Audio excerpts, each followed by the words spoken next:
Breaking news. তবে কি শাকিব খানের আপকামিং সিনেমার নাম কিং? আমি আমার ফেসবুকে স্টেটমেন্ট দিছি, আসবে কিছু একটা, আসবে যেটা আসবে সেটা একটা চমক, বিশাল চমক থাকবে অডিয়েন্সের জন্য। এবার জানা গেল শাকিব খানের নতুন ছবির নাম, সেই সাথে প্রকাশিত হলো ছবিটির অ্যানিমেশন পোস্টার। 2027 সালের ঈদুল ফিতরে দর্শকদের বিশেষ চমক দিতে আসছেন বরবাদ খ্যাত নির্মাতা মেহেদী হাসান হৃদয়। মেহেদী হাসান হৃদয় শাকিব খানকে নিয়ে 2027 সালের রোজার ঈদে বিশাল বড় চমক দেবেন। অলরেডি প্রযোজনা প্রতিষ্ঠান নতুন ছবিটির অফিসিয়াল ঘোষণাও দিয়েছেন, কিন্তু এই ছবিটির নাম চূড়ান্ত হওয়া বাকি ছিল। অবশেষে সেটাও জানা গেল। ফাইনালি শাকিব খানের নতুন সিনেমার নাম কিং। দুর্ধর্ষ অ্যাকশন আর ভায়োলেন্সে ভরপুর থাকবে ছবিটি।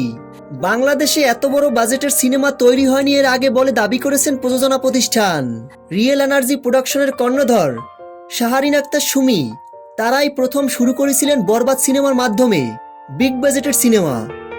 এবার তার থেকেও কয়েক গুণ বেশি বাজেট নিয়ে নির্মিত হবে কিং সিনেমাটি, কিন্তু এটি এখনো অফিসিয়াল ভাবে চূড়ান্ত না।